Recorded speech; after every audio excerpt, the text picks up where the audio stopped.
जी आप शेयर्ड है। Yes sir. अच्छा जी। मैं आपका मेंटोर आपसे इमरान शहजाद बात कर रहा हूँ।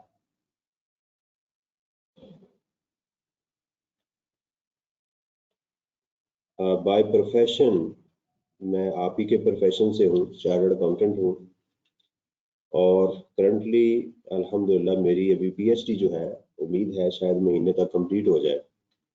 और इस पीएचडी के अंदर भी मेरा जो टॉपिक था वो टैक्सेशन के ऊपर भी था। बेसिकली मेरी जो पीएचडी है वो कॉमर्स में है, लेकिन इसमें मेरा जो थीसिस था वो टैक्सेशन के ऊपर था कि पाकिस्तान के लोग टैक्स पे करते हैं।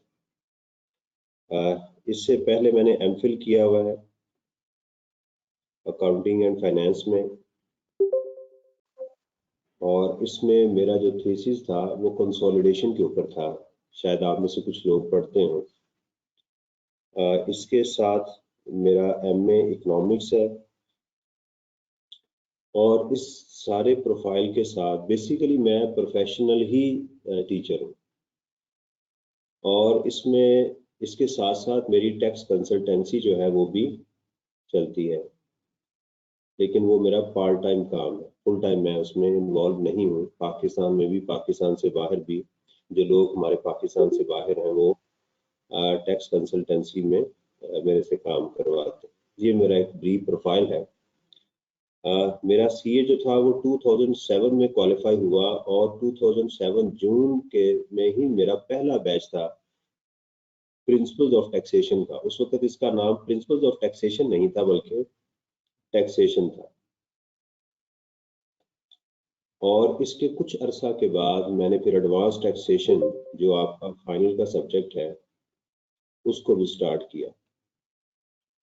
तो ये मेरा एक ब्रीफ प्रोफाइल है जो मैंने अभी आपसे वो डिस्कस किया।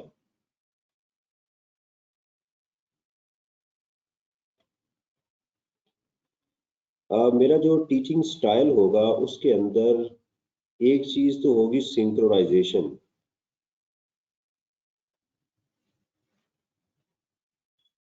सिंक्रोनाइजेशन किसको कहते हैं, ये बहुत इंपॉर्टेंट है, और खासकर टैक्स के लिए it is very important. Synchronization ये होती है, स्टूडेंट्स को ये प्रॉब्लम आती है कि सर मुझे जो लेक्चर 1 है इसकी समझ आ रही है, लेक्चर 2 जो है इसकी समझ भी आ रही है, लेक्चर 3 की भी समझ आ रही है, लेकिन ये नहीं समझ आ रही कि लेक्चर 1 और 2 में आपस में इंटीग्रेशन क्या है और लेक्चर 2 और 3 में क्या है। तो मेरी इस सब्जेक्ट में कोशिश होती है, क्योंकि उसमें फ्लो बड़े हैं, टैक्सेशन के अंदर फ्लो बहुत ज्यादा है, तो इसमें मेरी कोशिश होती है कि मैं इनको कनेक्ट करता रहूं हर वक्त। बाज बात ये ब्रेक होते हैं लेकिन दोबारा इनको मैं कनेक्ट कर देता हूँ उसके साथ। तो सिंक्रोनाइजेशन के साथ दूसरी चीज ये होती है कि इसके साथ मैं आपको जो इसके लॉजिकल इश्यूज हैं वो इंशाल्लाह वो भी मैं आपसे डिस्कस किया करूंगा। यानी रट्टा लगाएंगे, क्रैमिंग करेंगे, वो एक अलग इशू है, क्योंकि हमने एग्जाम जो है वो ओपन बुक तो हमारा एग्जाम नहीं है, होता भी तो उसमें कोई और चीजें होती हैं, लेकिन उसकी कुछ कुछ रीजन मैं आपको दिया करूंगा कि यार इसकी वजह ये है, इसके बैक एंड पे ये चीज, उससे होगा क्या, वो चीज दिमाग में जल्दी बैठ जाएगी। ठीक है। अच्छा, इसके साथ ये एक चीज जो होगी वो आपको, जो हम कर रहे हैं, doing what we have done, क्या कर चुके हैं, एंड और व्हाट विल डू, और क्या करेंगे, ये तीन चीजें इंशाल्लाह आपको पता होंगी कि सर इस वक्त क्या पढ़ा रहे हैं, इस वक्त क्या पढ़ा रहे हैं, इससे पहले क्या पढ़ा चुके हुए हैं, और आइंदा हमारा नेक्स्ट टॉपिक क्या होगा, एक उसके साथ एक आपको पैचअप जो है वो क्रिएट हो रहा होगा। स्टूडेंट के जहन में ये सवाल आता है कि सर इसमें जो मेरे स्टूडेंट हैं उनका फर्स्ट अटेम्प्ट में पासिंग रेट्स क्या है। मैंने पासिंग रेट तो कभी नहीं निकाला, लेकिन अल्हम्दुलिल्लाह मोस्ट ऑफ द स्टूडेंट जो हैं, जो मेरी पूरी क्लासेस लेते हैं, वो पहली अटेम्प्ट में क्वालिफाई कर जाते हैं इस पेपर को। तो इससे फौरन एक सवाल पैदा होता है कि ये क्या पेपर इतना ही आसान है कि पहली अटेम्प्ट में लोग इसको निकाल देते हैं, स्टूडेंट निकाल, नहीं ऐसा नहीं है।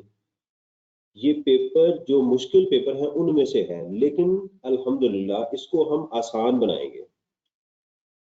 इसको इजी और स्टेप बाय स्टेप मैं आपको लेकर चलूंगा।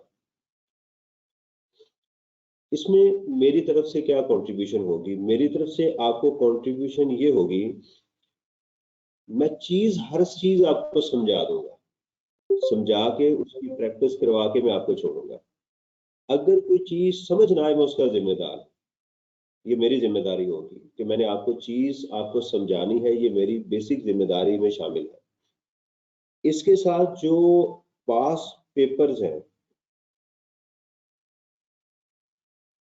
उसमें ये चीज कैसे आ चुकी हुई है, इसकी डायमेंशन क्या थी, इसको कैसे टेस्ट किया गया, वो साथ साथ मैं आपको बताता रहूंगा।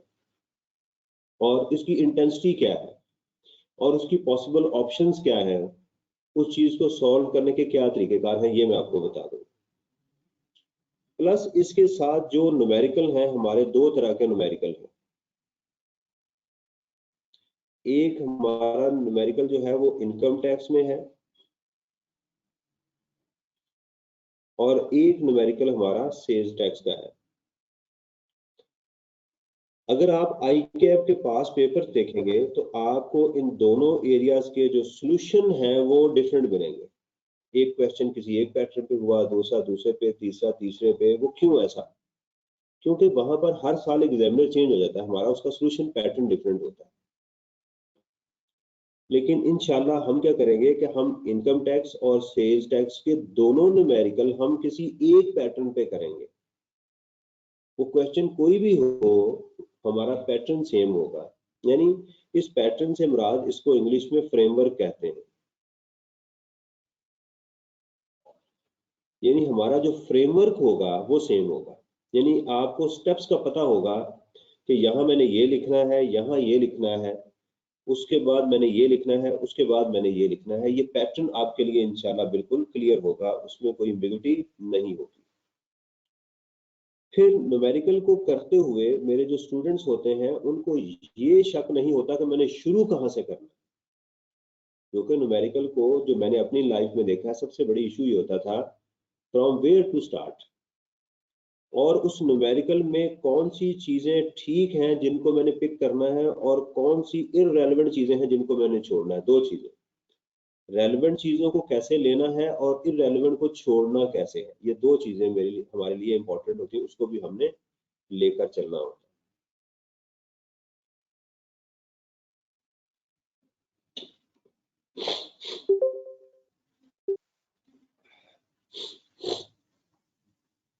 अच्छा जी, ये हमारी इस तरह की चीजें जो होगी। उसके बाद जो किताब है वो मैं खालिद पेटीवाला की रिकमेंड करता हूँ। सर खालिद पेटीवाला की जो किताब है मैं उसको रिकमेंड करता हूँ। इसको रिकमेंड करने की रीजन क्या है? नंबर वन, इसमें हमारा पूरा सिलेबस जो है वो कवर हो जाता है, पहली चीज। दूसरी चीज, इसमें आई कैप के जितने पास पेपर हैं वो अपडेटेड मौजूद है। उसमें जो हमारा नया साल है, इस साल की जो चेंजेस हैं उसके साथ उसको उन्होंने अपडेट किया हुआ। तीसरी चीज कि इसके अंदर खालिद साहब ने अक्सर चैप्टर्स को, उसकी थ्योरी को अलग किया हुआ है, प्लस उसके साथ एक चैप्टर उन्होंने बनाया हुआ है क्वेश्चंस का, और प्लस उसके साथ एक चैप्टर उन्होंने बनाया हुआ है उसके आंसर का। तो ये इस दफा की उनकी बड़ी अच्छी डेवलपमेंट है जिसको हम लेकर चलेंगे। इस बुक के साथ मैं क्या करूंगा कि मैं आपको अपनी समरीज प्रोवाइड करूंगा, समरीज और हेल्पिंग मटेरियल।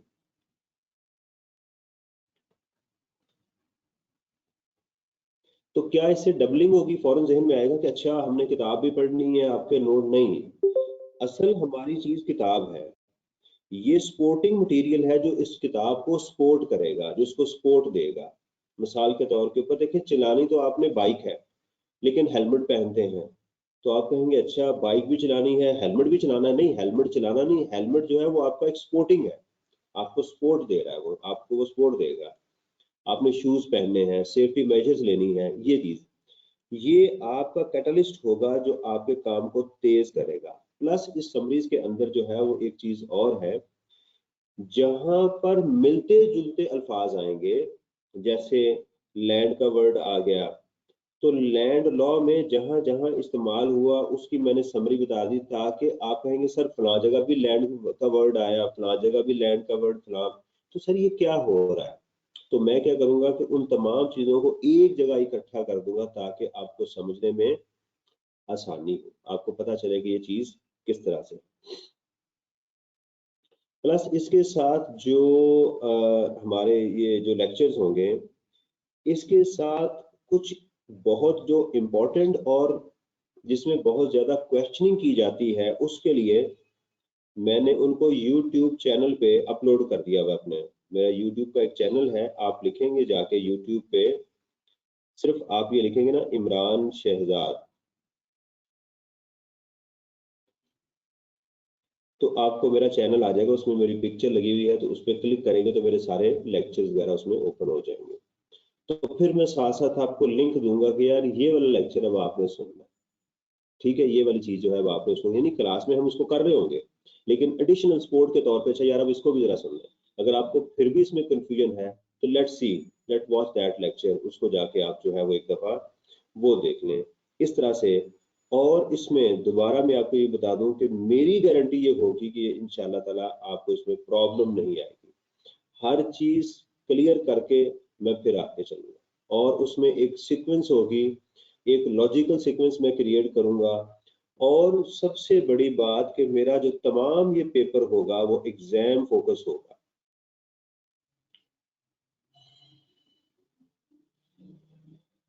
ठीक है। और इसके जो न्यूमेरिकल हैं वो ऑन बोर्ड हम करेंगे। ऑन बोर्ड से क्या मुराद है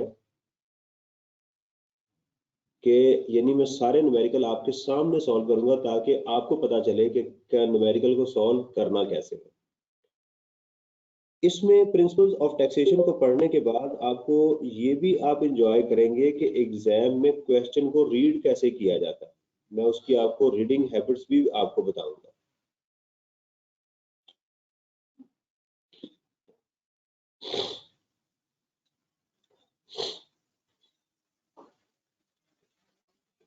क्वेश्चन को रीड कैसे करना है, उसकी जो रीडिंग हैबिट्स हैं, रीड, क्योंकि अगर आपको क्वेश्चन रीड नहीं करना आएगा तो जाहिर बात है फिर आपको न्यूमेरिकल भी नहीं करना आएगा। पहले तो रीड करना है ना, उसको समझना है, तो उसको भी हम आज सीखेंगे।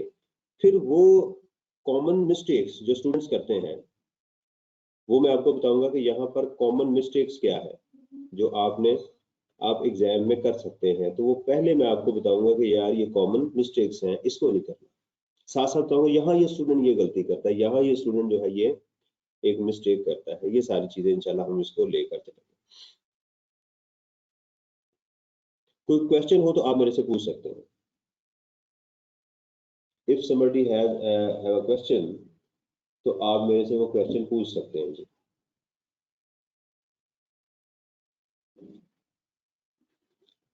जी इट्स ओके।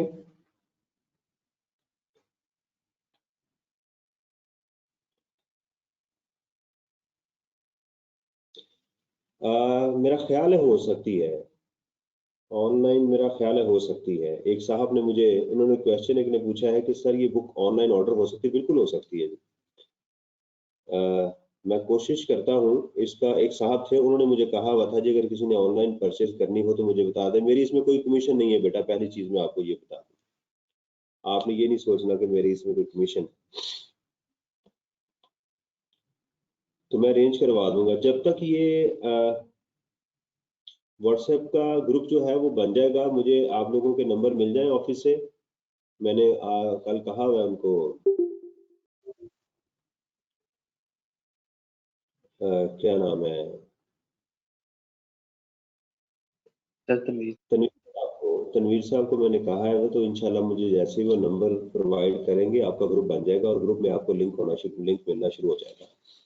और जहां पर कोई प्रॉब्लम हुई तो मैं आपको नोट्स प्रोवाइड कर दिया करूंगा, आप उसकी टेंशन ना लें, ठीक है। जहां पर भी इशू आएगा, लेकिन किताबों की मैं मेक श्योर, जब मैं किताब कहूंगा जब जरूरत पड़ेगी तो मैं आपको बताऊंगा कि अब जरूरत पड़ी है किताब की, अब इसको परचेज कर।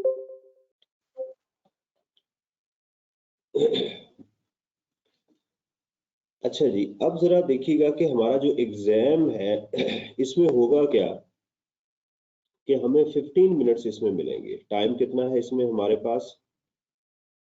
15 मिनट्स रीडिंग टाइम, और इसमें एग्जाम का जो टाइम है वो है 180 मिनट्स।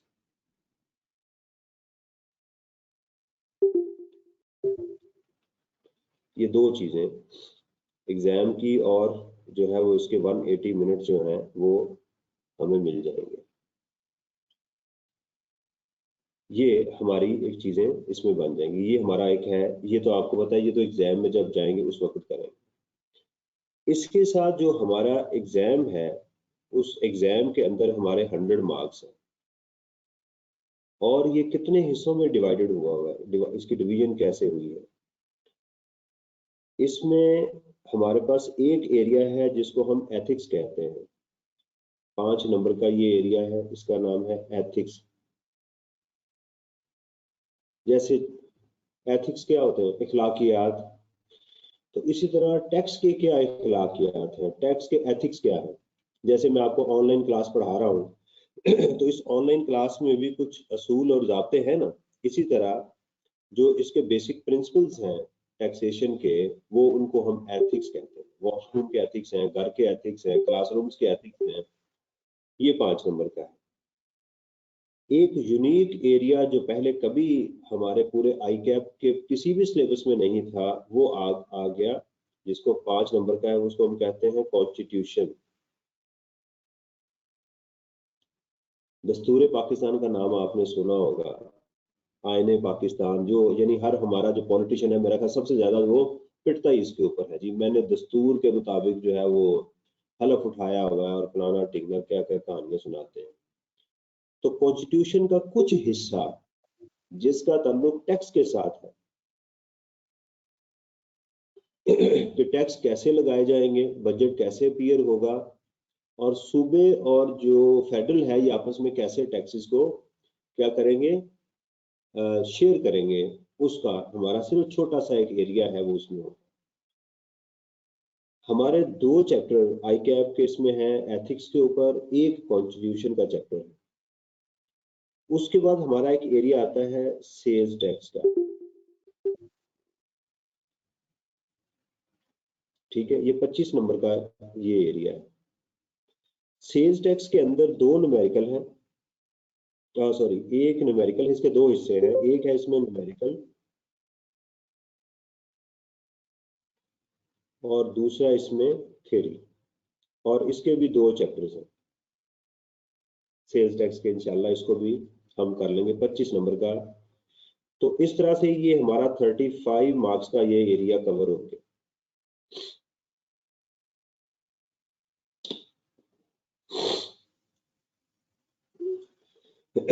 अच्छा जी, उसके बाद सॉरी, एक हमारे पास एरिया आता है इनकम टैक्स का। और इनकम टैक्स हमारा आ गया 65 मार्क्स का। और इनकम टैक्स में हमारे पास इसी तरह न्यूमेरिकल है, एक न्यूमेरिकल है, और बाकी इसकी थ्योरी है। इस तरह से हमारा एरिया कंप्लीट हो जाएगा।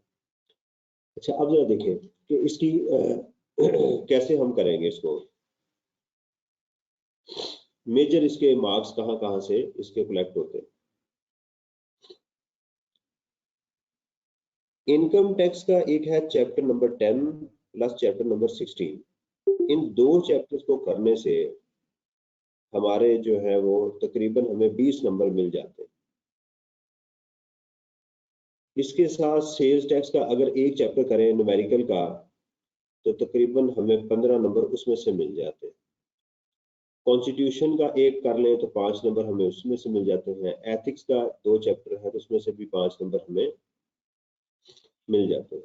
तो अगर आप इसको देखें तो 20 और 20 और 5 45 मार्क्स हमारे इसमें से आ जाते हैं। इसमें एक चैप्टर है असेसमेंट अपील का, अक्सर उसमें से 10 नंबर आ जाते हैं अक्सर। लेकिन ये तो कंफर्म बता रहा हूँ ना मैंने, ये जो आपको 45 नंबर मैंने बताए हैं ये तो कंफर्म है। ये 10 नंबर का एक और है जिसमें अक्सर 10 नंबर के नंबर आ ही जाते हैं।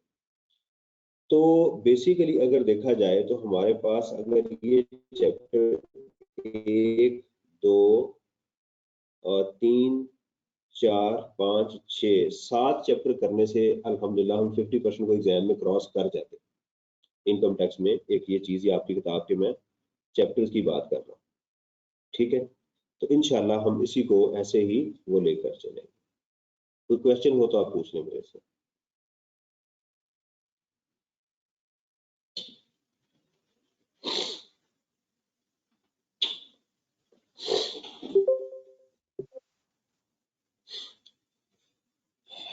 चलें जी, अब हम चलते हैं अपने सिलेबस को कुछ अंडरस्टैंड करने की कोशिश करते हैं कि हमारे पास इसमें है क्या क्या।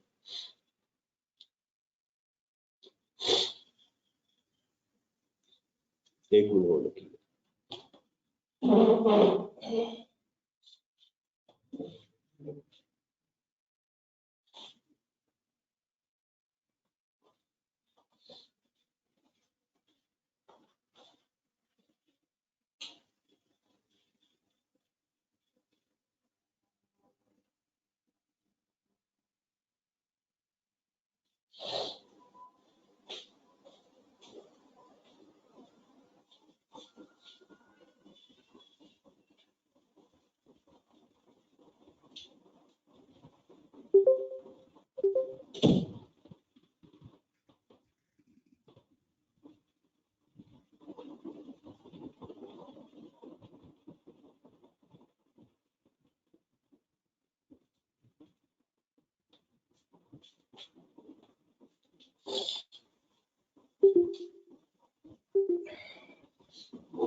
बिस्मिल्लाहिर्रहमानिर्रहीम। रब्बि इश्रह ली सदरी व यस्सिर ली अमरी वहलुल उक़दतम मिन लिसानी यफ़क़हू क़ौली। अल्लाह ताला से दुआ है कि अल्लाह ताला हमें इस कोर्स को टाइम पे कंप्लीट करने की हिम्मत अता करे और आसानी पैदा करे हमारे काम के लिए, और हमारे लिए बाइस रहमत जो है ये बने, ताकि हम इस तालीम के बाद कोई अच्छे काम करें। मेरे चैनल में आपको कुरान के जो है वो लेक्चर भी मिलेंगे, बहुत ही सादा अल्फाज के अंदर। मैंने, आप उसको देखेंगे तो आपको अंदाजा होगा कि मैंने सिर्फ एक आयत एक हफ्ते में मैं पढ़ता हूँ और 15 मिनट तकरीबन मेरा उसमें ड्यूरेशन है। तो यू विल एंजॉय। अच्छा, कुरान इतना आसान है और एक एक लफ्ज उसमें मैंने बताया हुआ है कि ये लफ्ज जो है ये कुरान पाक में कितनी दफा इस्तेमाल हुआ, रेपिटेशन क्या है इसकी। उससे आपको अंदाजा होगा कि अच्छा, ये एक लफ्ज सीखने से मैंने इतने 100 लफ्ज सीख लिए कुरान पाक के। तो एक वक्त आएगा कि आप उसको आसानी से कर सकें। प्रिंसिपल, उर्दू में प्रिंसिपल हम कहते हैं असूल को, तरीकेकार को। टैक्स में इसके लिए एक टिपिकल वर्ड यूज होता है जिसको रजीम कहते हैं। ये रजीम बेसिकली हुकूमत के लिए इस्तेमाल होता है। इसमें कहा जाता है in the regime of Nawaz Sharif, Nawaz Sharif के दौरे हुकूमत में, in the regime of Imran Khan, in the regime of, regime से मुराद यानी उसकी जो फिलॉसफी थी। नवाज शरीफ की जाहिर बात है अपनी फिलॉसफी होती है, यानी उनका जो सारा जोर होता है वो किसके ऊपर होता है? रोड्स के ऊपर, स्ट्रक्चर के ऊपर। सड़कें बनाएं, येलो ट्रेन चला दें हम, ऑरेंज ट्रेन चला दें, इस तरह की चीजें जो है वो। और इमरान खान का जो है वो गरीबों की बात करता है, वो कहता है जी घबराना नहीं है आपने, इस तरह की बातें जो है। इसी तरह Parvez Musharraf, in the regime of Parvez Musharraf, Parvez Musharraf ने क्या किया था? उसने मल्टीनेशनल कंपनीज को बड़ा पाकिस्तान में लेके आया। उसका ये विजन था कि पाकिस्तान इंटरनेशनल मार्केट होना चाहिए। तो रजीम बेसिकली कहते हैं तरीकेकार को, हुकूमत को। ये सब के लिए लफ्ज जो है ये इस्तेमाल होता है। ये सब्जेक्ट का नाम मैंने चूज किया हुआ है, मेरे मुताबिक इसका नाम होना चाहिए था कि रजीम ऑफ टैक्सेशन, टैक्सेशन के क्या, लेकिन अच्छा लफ्ज है। प्रिंसिपल उससे जरा ब्रॉडर मीनिंग में यूज होता है, जनरल वर्ड है जो हर एक को समझ आ जाता है। देखिए, टैक्स को समझने के लिए हमें क्या करना पड़ेगा। पहले हमें एक नॉर्मल तरीके से इसको हमने लेकर चलना है कि टैक्स क्या है, क्यों है। हम एक बिल्डिंग की मिसाल लेते हैं। पहले ये लफ्ज मैं आपको समझाने लगा हूं। देखें, एक है साहब मिस्टर ए और एक है मिस्टर टी। मिस्टर ए जो है ये अपना घर बनाना चाहते हैं और मिस्टर टी जो है ये उस घर के बिल्डर है। ये बात आपने जरा बड़ी तवज्जो से सुननी। मिस्टर ए मिस्टर टी को अगर ये कहता है जनाब आप मेरा घर बना दें तो मैं आपको पैसे दूंगा इसके। लेट्स सपोज कि इन दोनों के दरमियान में तय हो गया, वो कहता है जी मैं आपको 10 मिलियन दूंगा इस घर के बनाने के। और ये इससे पूछा जी कब बनाएंगे, वो कहता है जी 1 साल लगेगा।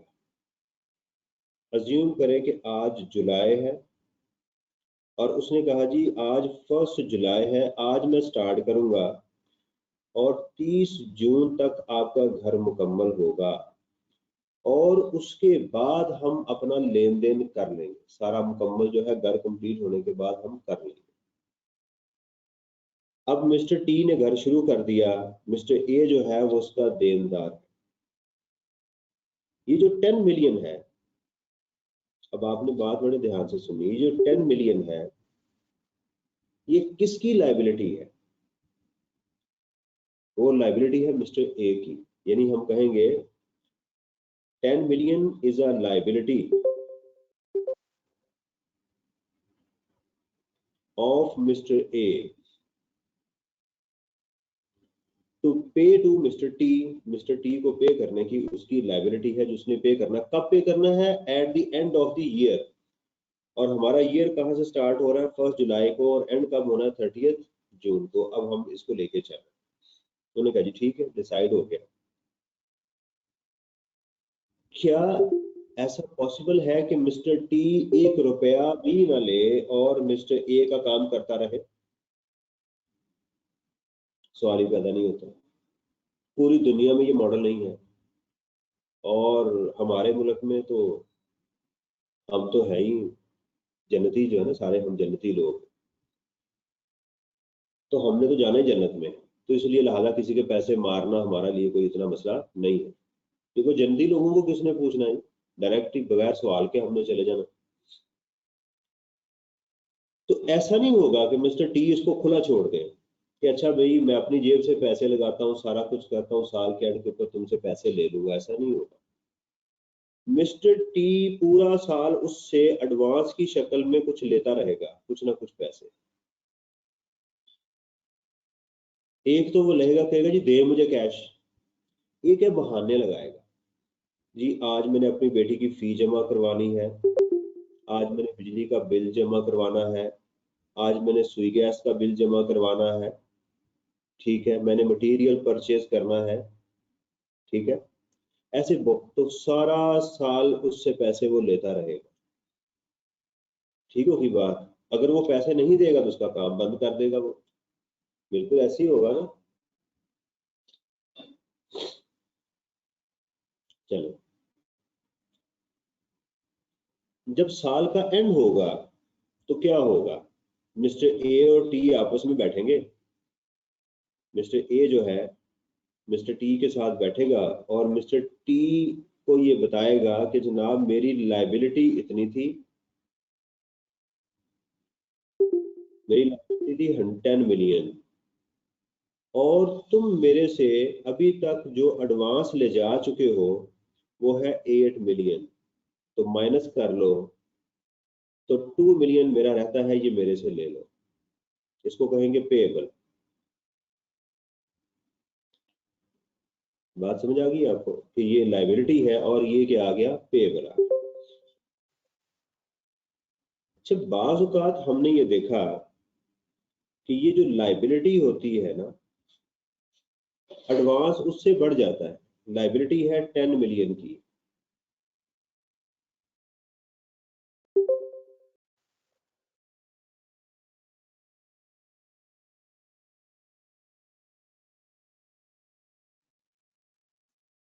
और जो एडवांस उसने दे दिया वो है लेट्स सपोज 15 मिलियन का, तो ये पॉसिबल है कि उसने बजाय पैसे देने हो उसका रिफंडेबल निकला।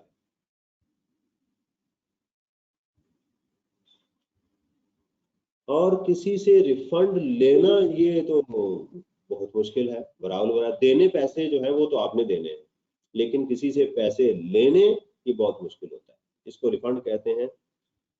तो एक बात आपको नजर ये आ रही है कि ये जो नेगेटिव, ये जो आपने आइंदा से नेगेटिव अमाउंट को लिखना है ना, लिखना है आपने 25,000 रुपये, इसको नेगेटिव में लिखना है तो बेटा ब्रैकेट में लिखना है, ये बात ज़हन में रखनी है। उसके बाद आपने जितनी भी अमाउंट्स लिखनी है उनको 3 कॉमा के बाद लिखना। चीजें सीखनी है मेरे साथ, सिर्फ टेक्स्ट नहीं सीखना, प्रेजेंटेशन भी सीखनी है। मिसाल के तौर के ऊपर हमने लिखा 25,000, तो ऐसे लिखेंगे और जीरो का साइज और आपके डिजिट का साइज सेम होना चाहिए, छोटा बड़ा नहीं करना। अक्सर लोगों की आदत होती है कि 25,000 लिखना है ऐसे ऐसे ऐसे और ऐसे कर देते हैं, पता नहीं क्या वनडे से बना देते हैं इसके नीचे। भाई जीरो का साइज और 25 का साइज बराबर है, क्यों उसको तंग कर रहे हैं। इसी तरह अगर आप लिखना चाहते हैं 3 मिलियन, तो 3, 1, 5, 4, 8, 9, 6 या जो भी है, तो हर 3 के बाद बेटा कॉमा लगाना। यानी इससे इससे एग्जामिनर को पढ़ने में आसानी होगी। यानी वो क्या करेगा, वो कहेगा, उसको डायरेक्ट पता है कि ये मिलियन है, ये थाउजेंड्स हैं और ये यूनिट्स है, ठीक है, यानी इसको वो आसानी से पढ़ लेगा। लेकिन अगर आप ऐसे लिखेंगे ना तो इट मीन्स कि आप उसको तंग कर रहे हैं। आर्टिकल्स के अंदर हमें आदत पड़ी होती है कि इधर से हमने हर 3 के बाद कॉमा लगाना होता है। बिलियंस में अमाउंट लिखनी है तो आप लिखेंगे 3, 4, 8, 9, 4, 5, 3, 2, 1, 0, 0। तो 3 के बाद कॉमा, 3 के बाद कॉमा, 3 के बाद कॉमा, तो पता चल रहा है 34 बिलियन 894,000 5 मिलियन 894 मिलियन 532,100, यानी हर 3 के बाद कॉमा लगाना और डिजिट को ठीक लिखना है।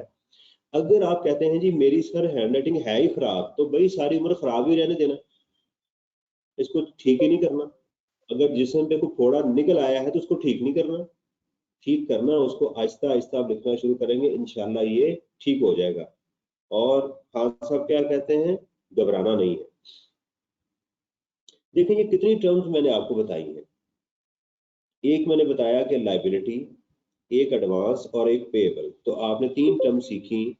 लाइबिलिटी किसको कहते हैं, एडवांस और पेएबल किसको कहते हैं, और एक चौथी टर्म मैंने सीखी रिफंडेबल। ठीक, अच्छा चलें, अब हम कहते हैं जी इमरान जो है, अब हम टर्म को ट्रांसफॉर्म करने लगे हैं। Imran, A is mister Imran Shahzad, T is tax department, ठीक है, टी इज टैक्स डिपार्टमेंट है, ये मिस्टर टी टैक्स डिपार्टमेंट। और ये जो टाइम था, ये जो हमने कहा साल, इस साल को हम फाइनेंशियल ईयर कहेंगे।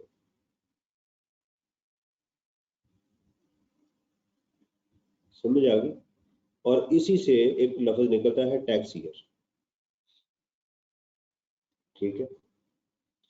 अब हम दोबारा अपने इसी इशू के ऊपर आते हैं। हुआ क्या, हुआ ये,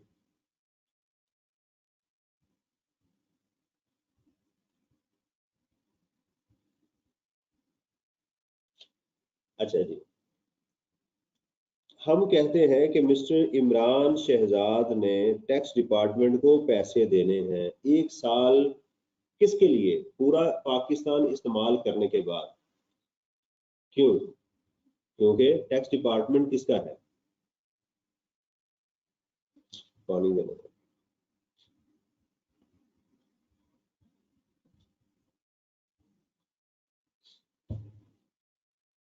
अच्छा एक मिनट,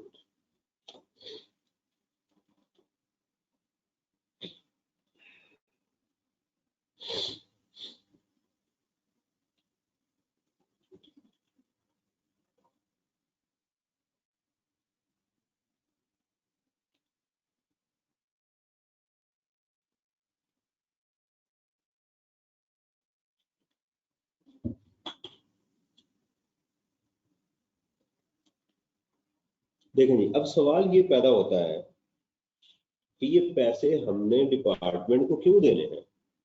क्यों भाई, हम पाकिस्तान इस्तेमाल कर रहे हैं, हम पाकिस्तान को क्या कर रहे हैं, इस्तेमाल कर रहे हैं। तो आप अगर किसी का घर इस्तेमाल करेंगे तो उसको पेमेंट करनी है कि नहीं करनी? तो हम ये जो टैक्स देते हैं टैक्स डिपार्टमेंट को, ये बाकी इसके बाद की डिस्कशन है, इसके बाद इंशाल्लाह बड़ा मजा आएगा आपको टैक्स में। तो हमने टैक्स डिपार्टमेंट को पैसे देने थे, उस पैसे का नाम है टैक्स। और ये कब देने होते हैं? 1 साल के बाद। हर पाकिस्तान के वो शख्स जिसको टैक्स पेयर कहते हैं, हर शख्स ने नहीं देने, जिसको टैक्स पेयर कहते हैं, ये भी बात सुनिएगा, ये बात अभी आहिस्ता आहिस्ता ये सारी चीजें खुलेंगी। टैक्स पेयर कहते हैं उस टैक्स पेयर ने, जैसे मैं पाकिस्तान का एक टैक्स पेयर हूं, तो उसने टैक्स डिपार्टमेंट को पैसे देने हैं, उस टैक्स को लाइबिलिटी की बजाय क्या बोलेंगे? Tax liability.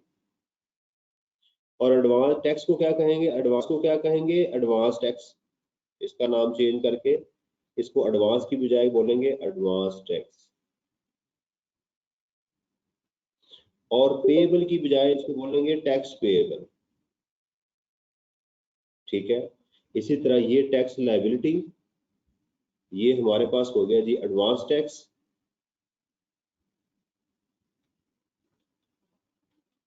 और इसको बोलेंगे टैक्स रिफंडेबल।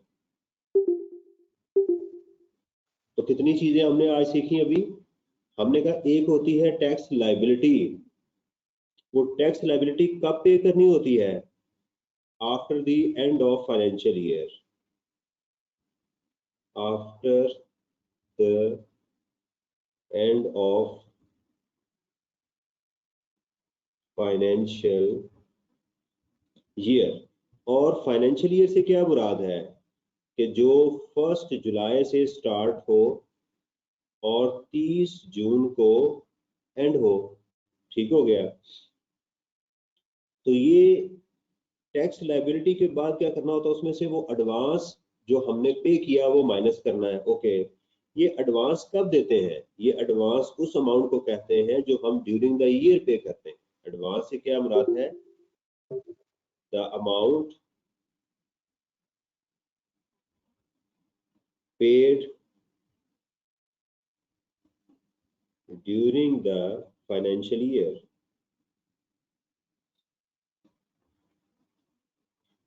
ठीक हो गया? ये हमारा एडवांस टैक्स है। तो दो चीजें कल क्लियर हो गई, टैक्स लाइबिलिटी साल के बाद होगी और advance tax during the period होगा, यानी जब साल कंप्लीट होगा तब टैक्स लाइबिलिटी पे करनी है।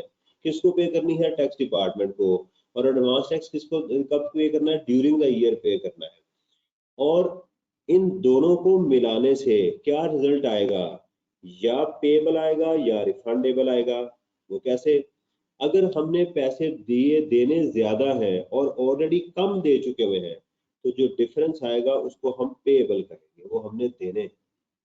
और अगर हमने पैसे एडवांस में ज्यादा दे दिए, देने कम थे, तो ये क्या हो जाएगा? हमारा रिफंडेबल हो जाएगा। तो कितनी टर्म्स अभी हमने सीखी? नंबर 1 फाइनेंशियल ईयर, ये आपने नोट करते जाना, बिल्कुल क्लियर कट पता हो कि अच्छा फाइनेंशियल ईयर इसको कहते हैं। Number 2 tax liability. ठीक है, खोल देता है कि भी आप इस तरह कहना इसको इंस्टॉलमेंट में कर बता कहना चलो यहाँ सारे काम से क्योंकि तो पसंद है हम हां वो मेरा बच्चा है अच्छा फिर जरा ये म्यूट कर लेना। Tax refundable, tax payable,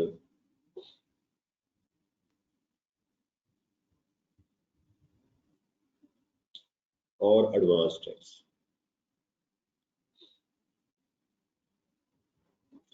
basically आपका जो ये होता है ना, जो न्यूमेरिकल होता है, वो यही होता है एग्जाम के अंदर। अक्सर जो रिक्वायरमेंट होती है कि compute tax liability, tax payable और रिफंडेबल, या बाज एग्जाम में आपको टैक्स लायबिलिटी का वर्ड मिलेगा। ये होती है रिक्वायरमेंट जो मैंने अभी आपको बता दी। ठीक है, कि जहां तक हमने पहुंचना। अब यहाँ पर ये सवाल ये पैदा होता है एक और, कल इंशाल्लाह यहीं से कहेंगे। अब ये सवाल ये पैदा होता है कि जो हमारी गवर्नमेंट है, फेडरल गवर्नमेंट, हमारा मुल्क में क्या है, एक फेडरल गवर्नमेंट है और इस पाकिस्तान में 4 सूबे हैं। एक KPK, पंजाब, सिंध और खैबर पख्तूनख्वा, सॉरी, बलूचिस्तान। ये 4 सूबे हैं हमारे पास। ये जो टैक्स है, इनकम टैक्स, ये कौन लगाता है? फेडरल गवर्नमेंट लगाती है। पहली बात तो ये, फेडरल गवर्नमेंट पूरा पाकिस्तान किसको टैक्स देता है? फेडरल गवर्नमेंट को पे करता है। उसके बाद फेडरल गवर्नमेंट ये पैसा सूबों को बांटती है, ठीक है, उनका शेयर कहते हैं इसको, ये सूबों को पैसा दिया जाता है। तो इससे हमें ये पता चला कि हमारे मुल्क में 2 तरह की गवर्नमेंट है। इनको हम प्रोविंशियल गवर्नमेंट कहेंगे, ठीक हो गया, ये हमारी क्या है? प्रोविंशियल गवर्नमेंट है। और एक फेडरल, यानी इस वक्त पाकिस्तान में एक फेडरल गवर्नमेंट है और हमारी उसके बाद 4 प्रोविंशियल गवर्नमेंट्स हैं। हमारे सिलेबस में कोई भी ऐसा टैक्स शामिल नहीं है जो प्रोविंशियल गवर्नमेंट ने लगाया। हमारे सिलेबस में दोनों जो टैक्सेस हैं, जिसको हम इनकम टैक्स कहते हैं और सेल्स टैक्स, ये दोनों किसने लगाए हैं? फेडरल गवर्नमेंट ने लगाए हैं। क्या फेडरल गवर्नमेंट ने इसके अलावा भी टैक्सेस लगाए हैं? जी बिल्कुल लगाए हुए हैं। फेडरल गवर्नमेंट ने एक इसके अलावा भी टैक्सेस लगाए हैं, जिन उसमें एक है हमारे पास कस्टम ड्यूटी,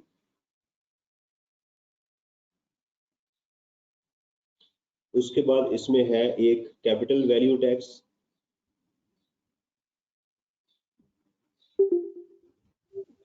जिसको CVT उर्फे आम में CVT कहते हैं इसको, ठीक है।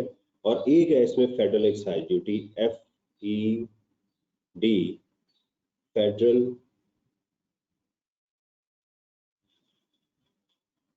एक्साइज ड्यूटी, जिसको FED कहते हैं। अब हमारे सिलेबस में इस वक्त जो है वो कौन से 2 एरियाज हैं? ये वाले। तो 5 टैक्सेस FBR ने, फेडरल गवर्नमेंट। तो क्या फेडरल गवर्नमेंट खुद टैक्स लगाएगा? नहीं। आपको पता है पाकिस्तान में हर काम के लिए कोई अथॉरिटी होती है, जैसे नोट पैसे होते हैं ना, उसके लिए कौन सी है? State bank of Pakistan.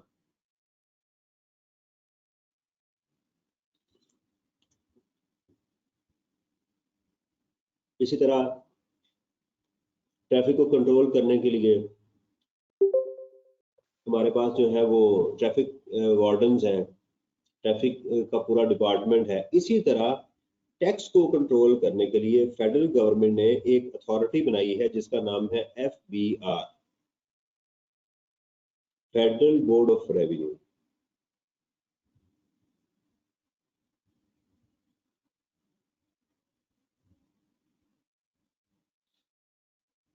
ठीक है। इसका क्या शुरू से ही नाम नहीं, पहले इसका नाम जो था वो CBR था, सेंट्रल बोर्ड ऑफ रेवेन्यू, तो इसका नाम खत्म करके अब FBR रख दिया गया। ये FBR कहाँ है? ये FBR का जो असल ऑफिस है ना, वो इस्लामाबाद में। तो पूरे पाकिस्तान से